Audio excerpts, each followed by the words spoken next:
Okay, come in low this time. I come in a little too high strung into some other videos I find. And this one is just going to be, I guess, another cash sesh, as the kids in 2021 might say. The Status Pro. I'm even going to actually sip a beverage while I'm doing this.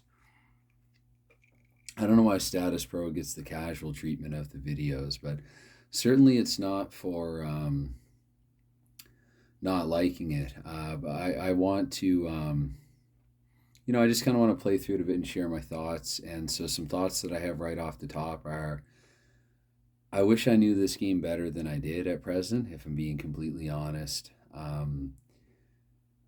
It's I quite simply I haven't had the time. Like even when I've had, or even when I've had a bit of time, I've just been a little too tired. Like to go over things in specifics, and it's yeah. So just for a combination of reasons, I never do or not do anything for one reason only. And so yeah, I guess that'd be kind of my first thought. It's just that I wish I knew this game better than I did at the moment. Another, actually, an aside, in case actually I'm going to use this in the thumbnail, but yes, baggies do come in handy. Definitely envelopes for player cards, like team player cards. But for facts, usually they're a little thicker and it's hard to find like the right size envelope. So baggies are really good for facts.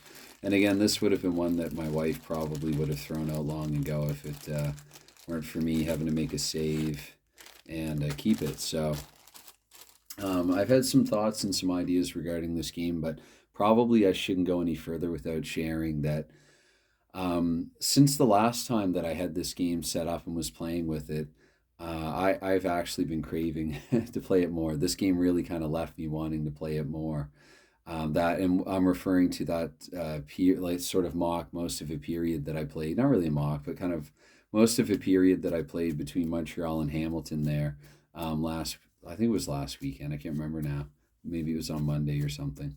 But yeah, the days all just kind of run together here. It's Friday here though, or it's about to be Friday in under an hour. But anyway, I'm gonna do this right off the top, and actually also too the camera battery. I think it's only at about half, so um, I guess we'll see what I can get through in about. I don't even know how long I'm going to.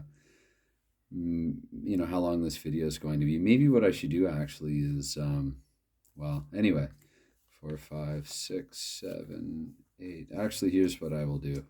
This is unwatchable at this moment, so I'm going to pause the camera at least while I count these because, yeah. I don't know how this video got to 3 minutes already, but anyway, this is about 60 cards. Well, this is 60 cards, goodness. It should be 60 cards, and here's the other 40. Something else, and I do actually shuffle these at my desk from time to time just when I have my hands free and I'm able to do it. So they're always shuffled, but yeah, I just didn't want to count them slowly on camera. Again, they're actually not in the best grade of paper. It's something that I've mentioned before. I guess in hindsight, had I known that they would turn out this way, I would have requested having them done a little differently. But yeah, I guess as well, given the hour that it is here, I feel like if I started, and this is actually another reason why I'm just doing this now. Again, I wish that I knew the game better than I did, but if I take some time to read through this again before I start to make a video, then it will just be too late, really, to make a video and to talk at any reasonable volume. So, anyway, I've got the 60 cards set up, and I've got this weird idea that I'm probably not going to have time for. But I'm gonna give it a shot anyway. Which is, I thought what I would do is take the two Montreal teams, and I'm just gonna kind of do like a full league exhibition. And what I mean by that is, so I'm gonna take Ottawa, Hamilton, and Boston. I think this will balance them actually, because Hamilton being kind of the best team, and Boston the worst, and then I think the other three are middle of the pack. Whoops, Ottawa, no, sorry. When I said Ottawa, Hamilton, Boston, I meant Toronto, Hamilton, and Boston, and then the three teams in the middle here: the Habs, Maroons, and Ottawa Senators. And I'll put them on the other side. So we'll put sort of the Eastern teams at home. Although I think Boston, actually being in Massachusetts, would be further to the east. But Boston's going to join Toronto and Hamilton, and Montreal and Ottawa as cities. They're not that far apart. There are sort of sister cities, or not sister cities, but large towns, kind of, I don't know, cousin cities, I guess, connecting the two of them, Montreal and Ottawa. So Um, the Quebec province border is visible from part of Ottawa, and you can literally just cross a bridge from the city and get into Quebec. So, I don't know. It all makes sense to me here at the moment. So I think, yeah, anyway, one team at a time. I think what I'll do here, you know what? Well, alphabetical order, why not? So start off with Boston here. And again, I'm just going to play a little bit and then, swap the teams out, maybe like I would lines. And so Boston, this would be their top line here and their best defenseman right here. They don't look too bad for a top line, actually. And a couple other thoughts that I had about the game. I don't think I'll do it this time, but I think I am eventually going to. There's a line change chart here where you can change lines every 4 minutes. And I think I might actually follow that for this, just to give this a little bit more structure. Again, normally I just kind of coach and change lines when I felt they needed to be changed. But for this, I think this actually, like I said, probably already makes some sense. The 4 minute random line changes, except that again, I might have to modify this because I don't really have like a fourth forward line. Again, the rosters were so small in 1925. So, but I'll get the action charts ready. And again, I wish I had more time to go back through this. I know that there's a couple of little particulars in here that I'm probably going to overlook when I'm playing through it. So apologies in advance for that. But I thought I'd just do something here a little cash again. Yeah. So I'm going to set up Habs over here, I guess. Well, Habs, Maroons, and Senators. Yeah, we'll go alphabetical order. Let's see here. Put that there. And throw Montreal's top line down there and spread Cleghorn, Silvio Mantha. Whoops, that's Maroons. Okay, so we'll stick maybe these teams in back, which you probably can't see. Move this up front here. And yeah, I just honestly, and I mentioned this in the comment, this game really, if it makes sense, it has good aftertaste, as I said in the comment. It left me wanting to play more, which I think is a great endorsement for any game. There really is, genuinely something to this game. There's some appeal. It's like other hockey games that I've played, but it's just different enough. It just has its own thing going on that, however close to the actual game is that I'm playing it. So anyway, one small modification that I'm going to make this time actually when I play is, because I thought about this again, I don't like and this is something that I struggle with in my own games. I don't like, and a lot of hockey games do this, when there's a scoring chance and doing an extra roll to see whether or not it's actually a goal and whether or not the goalie comes up with a save, it just sort of kills like the momentum in that moment. And there's a lot of games that do that, and I think it's difficult to get around it. So like last time, I was rolling. I had to roll for the Tigers scoring chance, and then when it was in range, I had to roll to see whether or not Montreal's George Vezina had made the save. And so I thought this time what I would do is if that comes up and if somebody has a shot on goal A or whatever the shot on goal is, I guess it could be B or C as well, and it's in their range, what I'm going to do instead of doing the second 2d10 roll is I'm just going to take from the card. And again, this is 60 cards, so probably what I'll end up doing is using about 50 to 55 of them, because there won't be I don't think there will be too many in range. Again, this is 1925. And I'll use that to see whether or not the goalie made the save on like an in-scoring range shot. I think that the flip will just be just a little more instant than the roll. So especially having to pick up and roll like the same couple of dice again. I don't know. I mean, we're talking about probably fractions of a second to a second difference here. But I just when you're watching an actual game, I mean, you see the goaltender fooled immediately. So it's be nice to recreate that drama. And again, in creating my own games, that's something that I've had a little trouble with, I guess, wanting to have that in the game. And I think it's a little easier said than done. This is already about 10 minutes long. So we're going to have a face-off here, and it's going to be 53, and we're looking at Morenz's +2, and we're looking at Herbert's +1. That means Morenz is going to barely win the draw, and so you can tell I'm still a little unfamiliar here with what I'm doing. So 73, Michael Ryder from Montreal, one of my favorite all-time Habs. That's his number. So the puck over to Morenz, and Morenz going to drop it back here to spread Cleghorn to the highest shot on goal B rating for shot on goal B. So he's going to get it up to left wing Oriel Joliet here for shot on goal B, 1-16. And I'm actually going to take that. I'm not going to try to maneuver. Sorry if look at that 15 because if you remember from last time I used the red to count the tens and the blue to count the ones, so that is 15. So right away we're going to get to see this put to the test. Charles Stewart is Boston's goalie. Boston's away, so 20-72 here. And let's see if he made the save. 77, so that's actually not in range for Stewart. I don't have my scorecards. Again, well, here they are. They're over here. Yeah, it's going to be actually Montreal with a goal here. 1, 2, 3, 4, 5, 6... So, okay, yeah, that's it. See, look, 9, and then I put the 1 in behind there so I can go up to 19 if I need to. But I shouldn't put that 0 there because it is actually going to be 1-0 here, Habs. I was thinking of calling it Team East, Team West, but again, given where Boston is geographically, I don't think that quite...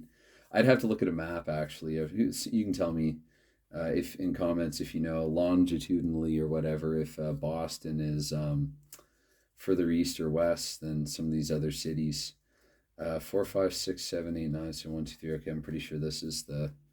Let's see. I use these for other things too. Uno cards are so useful actually for a lot of things.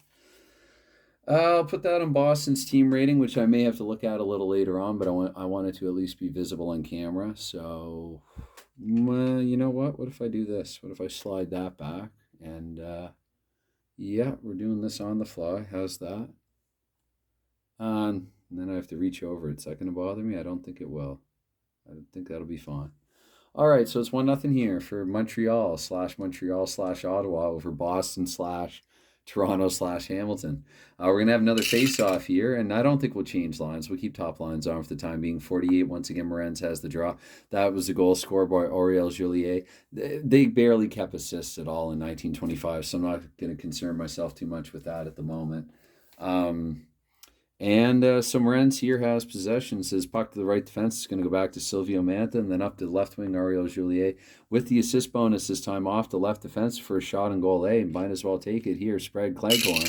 And Cleghorn, that's a 21, so that's just outside the shot on goal A range. I'm going to flip and look for a rebound here. It says rebound to the offense, actually. Best defenseman defensive rating.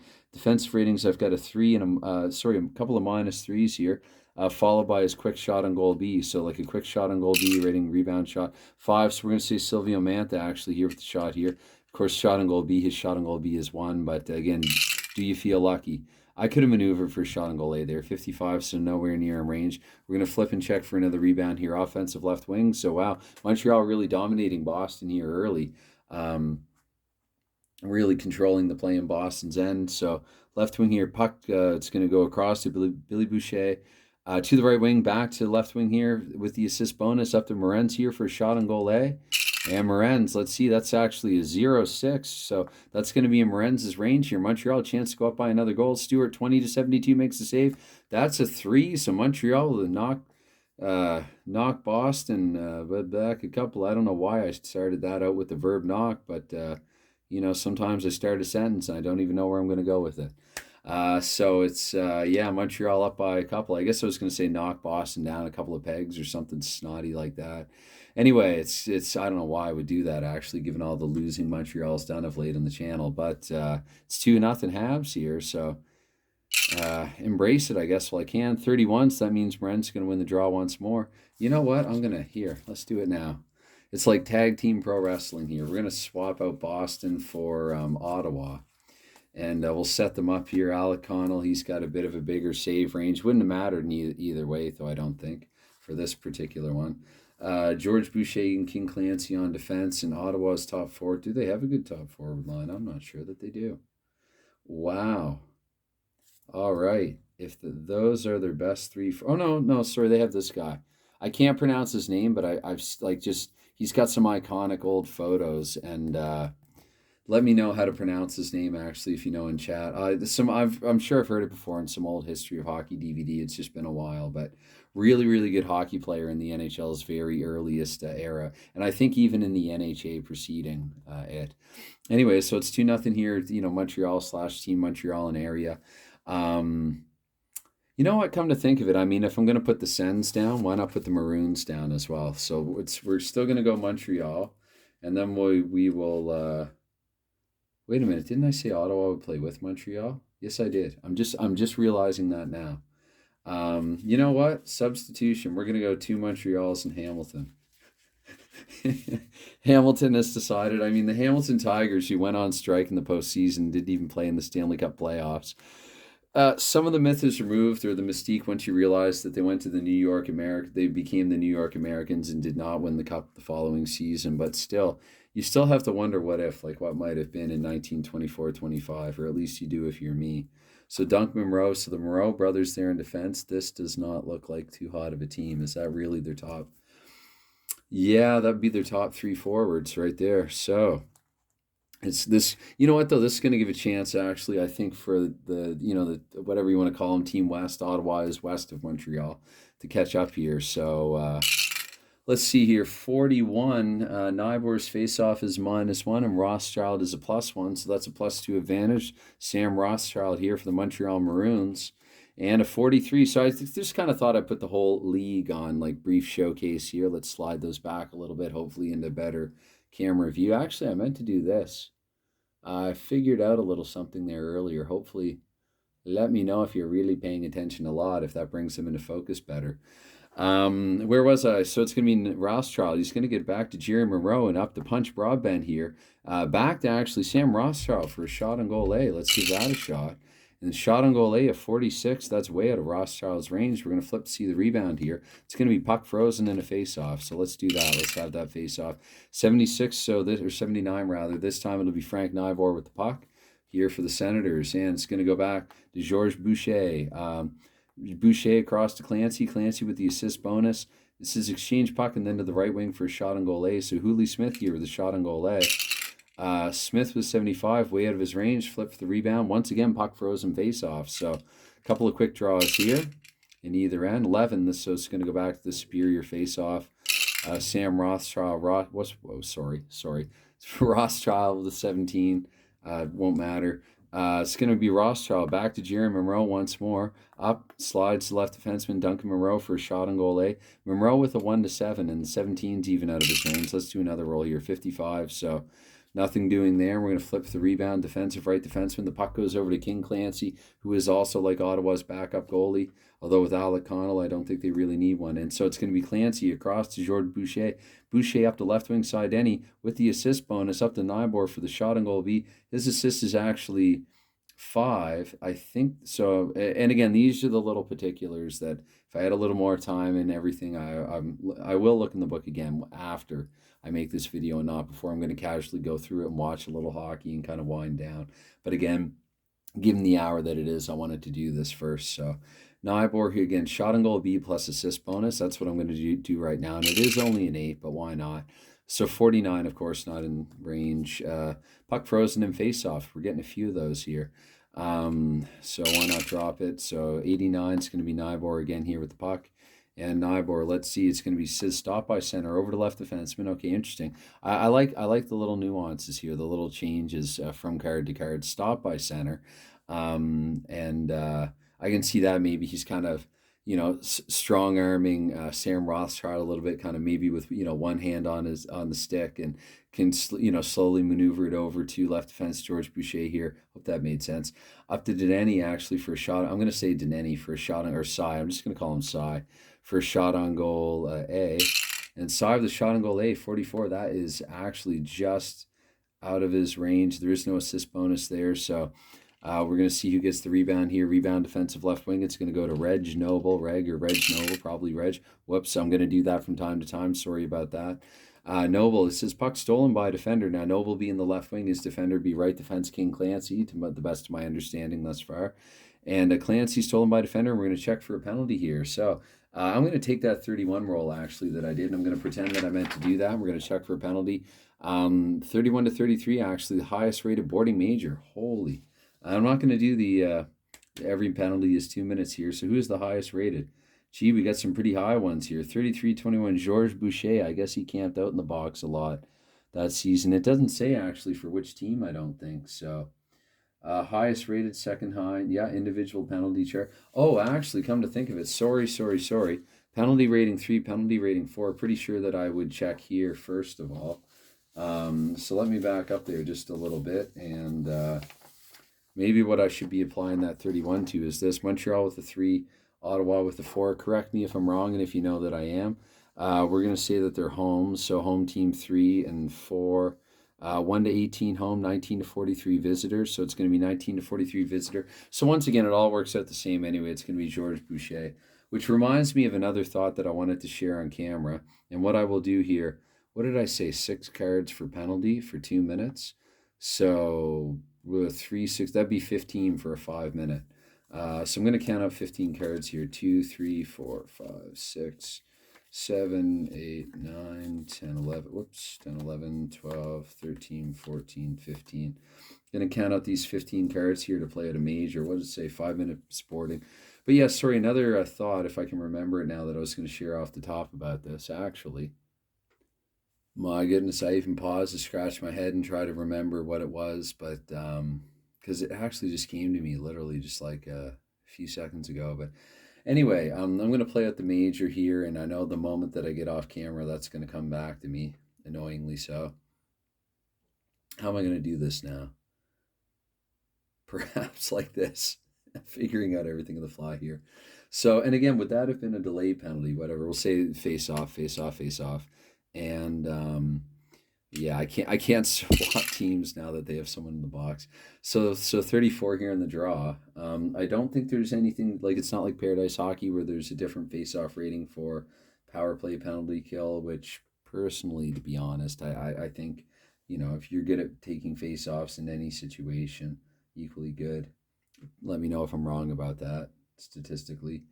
Not looked into that particular aspect, but okay, so let's see here. Getting tired just thinking. 34, and this we're going to say actually here's shorthanded Sam Rothschild with the puck. And again, I know there are little nuances to playing this game 5-on-4 versus 5-on-5 that I'm just totally going to overlook here. Apologize in advance.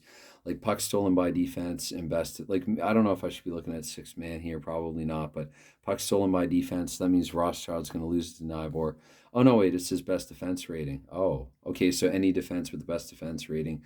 In that case, this is either Smith or Clancy. So for now, just as a determiner, so Clancy will say 4 to 6. Clancy with the puck here, and let's see here. So it says you pass to assist 7+. There's not going to be any of those. It's right defenseman for a shot on goal A. I'm just going to give Clancy a shot on goal A and keep it simple. And I just remembered that thought actually. Thank goodness. So similar to Hockey Bones, where a lot of roles are just roles. Actually, in Hockey Bones, it's card readings, player card readings. I remember talking in that video about how if if on the player card there's like a 12 or a 15 or something, that's going to surpass just about any defense check. So really, if it's double digits, I just go ahead and take the shot with few exceptions. There could be like a shadow card, and if it's a center taking the shot, you might want to be a little careful if they're up against some stern, some staunch defense. But for the most part, I mean, aside from those few exceptions, as long as it's double digits, take a shot. And then also similarly, if you get a card reading of like 1 or 2 or 3, it's probably automatically an interception. Again, 99% of the time, if not, then very close to it. So same thing here. I mean, for a lot of these ranges, I remember when I was playing it out, and I was going on about like, okay, so I have to add the assist rating and then subtract the defense rating. Or if it's a shot on goal B or C, I have to add the assist rating potentially and then subtract the intimidation rating. And I just thought about it a little more, and I realized that whether or not I like that to do that little bit of math is really besides the point, because I don't know, let's say like I roll like a 63 or something. Don't know why I would think of Marchand's number there, but 63 is going to be well out of the range of just about everybody in the league. Actually, so in a case like that, like it doesn't matter the particulars, like a +2 or 3 either way. It's just immediately flip a card and check for the rebound. And there's going to be a lot of instances of that, I think, which will really speed this up. But anyway, King Clancy has the puck, and he's going to take a shot on goal A, 57. So again, like I'm just going to, again, I could look at the minus, few either way or whatever, but I it's a rebound, right? It's a rebound. Offensive right defenseman Clancy maintains possession, actually. So let's see here. Puck stolen by defense, potentially a breakaway. Okay, by defense. And here's where I just started up again and confess you got me dead in the water. I mean, I could and probably should obviously go through this again, and I will. But I don't know if I'd treat this as a special action here, whatever. I really do wish that I knew, because I mean, who doesn't like a breakaway? Who doesn't want to see one? But um, I think, yeah, let's see, puck stolen by defense, breakaway. I almost feel like just awarding a breakaway to someone. Um, yeah, you know what? Actually, since I'm unsure about how to resolve this, and I don't really feel like making it up as I go, I think I'm going to take that as a sign. With apologies to the Toronto St. Pats and the Hamilton Tigers. With apologies to those teams. I think, though, technically, actually, no, we've not seen the same St. Pats here on camera. We have seen the Tigers. Um, Maybe the St. Pats are going to usher in and get the breakaway. Look at this. Why not? Why not? Why not? This reminds me of a video that I made and did not upload, where I gave Craig Laughlin from 1982 Montreal a chance, a shot on goal as a reserve player. Why don't I see the St. Pats in these cards? Um, it was a really, really just ridiculous video, even for me, so I ended up not uploading it. Why am I not seeing the St. Pat's cards right now, though? Maybe they're in here still. No? Okay, well, I'm going to have to search for the missing St. Pat's, and that is really weird, man. Where did they go? That is the strangest thing. Oh, they're hiding out under this folder here, just off camera. We're going to throw the St. Pat's in here, mid-power play penalty kill. Why not? John Ross Roach there in goal, and Jack Adams in half day, Babe Die. And the best defense, I guess, would be, oh dear. No, wait, they have, no, sorry, Burt McCaffrey and Albert Holloway here. No, they can't be the best. Yes, they could, actually. A couple of Burts. I should have Burt and Burt, but let's go Burt and Albert, I think, is left defense, right defense. And they had a few more forwards in the St. Pat's, which I figured out so far with this league, if a team has more than 6 forwards. So I don't know if the St. Pat's have a breakaway or not. I just kind of wanted to set them up to show them off. And so now you've seen every team actually in the 1924-25 Status Pro NHL season. Yeah, I don't know. You know what? Let's just for the heck of it, let's give Jack Adams a breakaway shot. 38, actually, that would be in range in the breakaway, where I think you had 10. So let's flip and see if Alec Connell can make a save on that. Sorry that this is so cash. 41, so I'm assuming actually Connell, Rob's half day here, makes a big save in a face-off. So we play on here. Interestingly enough, that the shorthanded team had possession, and in the power play get a breakaway. Normally on a an odd player situation, it would turn out that the shorthanded team might break out for a breakaway with the power play team pressing, but this is nearing half an hour again. So these Status Pro videos always end up being a little longer too. But again, I'm just kind of figuring out the game. And I know that once again, the moment that I'm off camera and it's getting a bit late and I'm getting a bit tired, and I will go through the book while I put on some hockey, but I'm going to be looking at these cards and I'm just going to be curious to play more. I'm telling you, it's going to happen to me. It's happened to me the last couple of times. For whatever reason. So, well, of course, I think I know the reason, actually. I think there's a really good game in here somewhere. Just finding my way to it. So that's a face-off. So you know what? Let's do another draw here. We got to actually do a little action with the St. Pat's. 44, their face-off is +1, -1 here for Frank Nivor. So it's going to be Jack Adams with the puck. Jack Adams. Here on the power play, the St. Pat's have it. Passive choice of 2 skaters, second highest shot on goal B rating for shot on goal B. Adams himself has the second highest shot on goal B rating, but you know what? I'm going to try to maneuver it to a shot on goal A. So now we get the puck back to Burt McCaffrey and across to Albert Holloway, and it says up ice to the centerman for a shot on goal B. Once again, if I'm Adams, I'm going to hold off now. And quick pass to 2 highest assist rating skaters and to the left wing. So that would be, I guess, from calculating assists. I'm just going to look at left wing for shot and goal C. I don't really like that. I'm wondering if I get the 5 cards, does it mean that I am forced to shoot? I think it does, if I'm not mistaken. I think that that is a rule. Not that it necessarily is probably always followed by everyone. Puck recovered by right defenseman to the right wing. Now, recovered by right defenseman, does that mean it's loose and potentially recovered by this defensive team? I'm not quite sure. Um, but puck recovered by right defenseman, it says, to right wing. We'll assume that Toronto still has it. Then to center for a shot on goal B. I tell you what, they want half day to take a shot on goal B so badly. They are 66. Not by a long shot. And the action, it says icing and face off. See, but there wouldn't be an icing because they're shorthanded. So, um, yeah. So let me know. Anyway, regardless, I'm still enjoying this. You know what? I can probably here go for a couple more minutes. 73, so that's going to mean the lesser player will get it here in the face-off. I think pretty much always.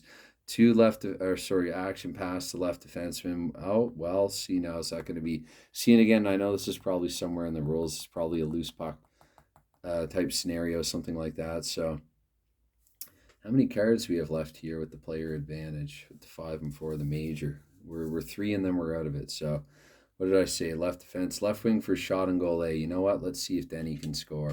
Denny with an 89, nowhere near. We're going to flip and check for the rebound. Offensive left wing, it says. It would be him again. So flip this action card here. This might stop any moment, actually. The camera might. And the puck's going to deflect to the center, drop back to King Clancy, and crossed. And again, Boucher doesn't have a shot on goal B. I'd probably treat this as a turnover, actually, and give it to Babe Dye. Makes sense to me here at the moment. And puck stolen by the defender. Dye's defender would be the left defenseman, which again, poor George Boucher just itching to get out of the box here. So anyway, as you can tell, I'm still in the process of figuring this out, but nonetheless, I am having fun with it. This obviously wasn't anything like an actual season game, but I will get this figured out. And for whatever reason, it might not interest anybody. Nobody might watch this, and that's fine too. I just wanted to get this back to the table or to the desktop and play it. So anyway, it's Status Pro Hockey, and I am looking forward to doing the 24-25 NHL season at some point. I'm going to have to get a little creative with it, but that's, one of the things that I like to do most. So, and for, if nothing else, at least Montreal wound up on top in this one. So, on that note, bye for now.